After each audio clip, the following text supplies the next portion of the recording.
আসলে কি জানেন তো, আমাদের জীবনটাই ভুলে ভরা। আর এই ভুলে ভরা জীবনটা আছে বলেই আমরা কিন্তু আরও বেশি অভিজ্ঞতা সঞ্চয় করতে পারি। আমাদের জীবনটাকে এই ভুলগুলোই আরও বেশি মূল্যবান করে তোলে। কিভাবে শুনুন। দুধ খারাপ হয়ে গেলে দই হয়ে যায়। দই কিন্তু দুধের চেয়ে দামি।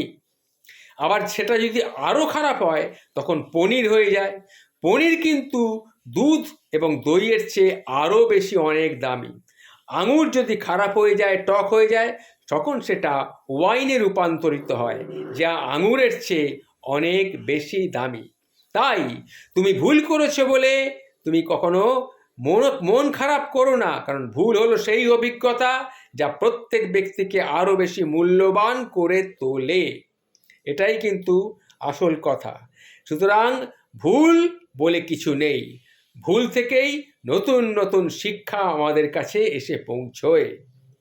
কেউ যদি বলে সে কখনো ভুল করেনি, তার মানে সে কখনো কোনো কিছু চেষ্টাই করেনি। কথায় আছে, মাঝে মাঝে ভুল বলো, না হলে তুমি বুঝতে পারবে কি করে যে লোকে তোমার কথা শুনছে কি শুনছে না। তাই মাঝে মাঝে ভুল লেখো, বুঝতে পারবে যে তুমি ঠিক কি চাইছো বা লোকে তোমার কথা শুনছে কি না। তো সোশ্যাল সাইটে তোমার জিন্দেগিতে কমেন্ট করবে তখনই যখন তুমি ভুলভাল কিছু বলবে।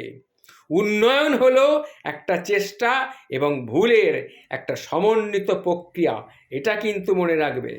সুতরাং ভুল পদক্ষেপে বারবার হাঁটতে হাঁটতে শতই তুমি সঠিক পদক্ষেপে হাঁটতে শিখবে।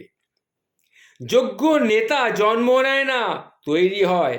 চেষ্টা করে সে তৈরি হয়। ভুল এবং অভিজ্ঞতার মধ্যে দিয়েই যোগ্য নেতা কিন্তু তৈরি হয়। ভুল হলো একমাত্র একটা মাধ্যম, নতুন করে শুরু করার একটা সুযোগ। ভুল মানুষের প্রেমে পড়া মানে আরেকটি শুদ্ধ মানুষের প্রেমে পড়ার অন্যতম সুযোগ। কথায় আছে, সত্যিকারের মানুষ কখনো নির্ভুল হতে পারে না। যদি সব কিছু নির্ভুল থাকে তাহলে তুমি কখনো নতুন কিছু শিখতেই পারবে না। এটাই হলো আসল কথা। তাই আসুন আমরা ভুলকে ভুলে গিয়ে আবার নতুনভাবে চেষ্টা করি, নতুনভাবে আমাদের জীবনটা ফুলের মতন করে গড়ে তুলি। আপনার ভুলগুলিকে আপনি নিচে নামাতে দেবেন না। এটি অনুশীলন নয় যা নিখুঁত করে তোলে। আমরা ভুল থেকে যা শিখি সেটাই আমাদেরকে নিখুঁত করে তোলে। এটাই হচ্ছে আসল কথা।